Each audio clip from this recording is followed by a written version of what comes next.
Alléluia, gloire à Dieu. Nous bénissons le Seigneur pour ce deuxième jour du mois de juillet. Bienvenue à une minute de prière de ce mercredi, donc 2 juillet 2025. Aujourd'hui, le Seigneur a mis en mon cœur le désir de partager avec vous ce passage de 2 Corinthiens, chapitre 2, verset 16.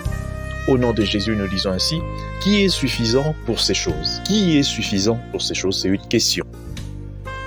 Cette question est à la fois une confession, un cri d'alarme et un appel au secours.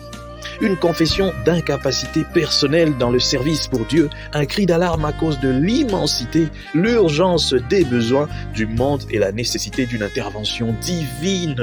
Un appel au secours, car en face de l'insuffisance humaine, il ne peut être question que du secours divin et de son intervention efficace. Devant la nécessité d'évangéliser des millions qui vivent sans Dieu et sans espérance dans le monde, ces millions qui passent dans une éternité de perdition et d'éternelle douleur, qui est suffisant pour ces choses? S'interroge l'apôtre Paul, quand cette question provient du fond du cœur, d'un cœur travaillé par le Saint-Esprit, elle trouve une abondante réponse et une glorieuse solution. Cette suffisance, cette capacité divine nous sont communiquées en vertu de la nouvelle alliance par laquelle Dieu donne tout et l'homme reçoit tout. Dans l'ancienne alliance, Dieu demandait et l'homme travaillait. Dieu recevait de l'homme et l'homme devait produire pour donner à Dieu. Dans la nouvelle alliance, la situation est renversée.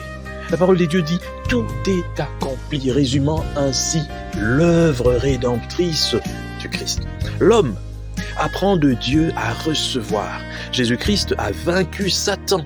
Il a détruit ses œuvres et son enfant participe à cette victoire. Le service pour Dieu est un don de grâce et les moyens pour l'accomplir sont également des dons. Pour nous permettre de vivre une vie agréable au Père, le médiateur qui est le Saint-Esprit est venu demeurer dans nos cœurs par son esprit. Nous sommes rendus capables donc par le Saint-Esprit. C'est ça la réponse. Nous sommes capables par le Saint-Esprit. Mon frère, ma sœur, oui, les choses qui étaient autrefois impossibles sont aujourd'hui possibles grâce au Saint-Esprit. Tout enfant de Dieu vrai possède le Saint-Esprit, est possédé par le Saint-Esprit. Et donc, avec cet esprit, au moyen de cet esprit, nous pouvons réaliser des grandes choses. Rien, je dis rien avec un grand R, n'est impossible à un enfant de Dieu. Il n'y a aucune forteresse qui peut résister devant un enfant de Dieu, parce que ce n'est pas nous qui sommes forts, mais c'est Jésus. Et lorsque le diable vient, même avec toutes les forteresses, il voit Jésus. Jésus est plus grand que tout, plus fort que tout.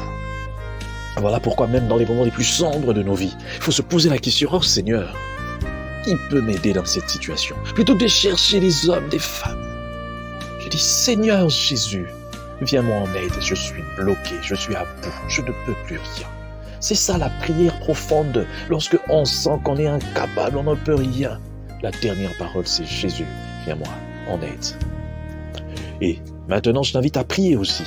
Toi qui es à bout, prie et demande à Jésus de te venir en aide dans une situation qui te met par terre.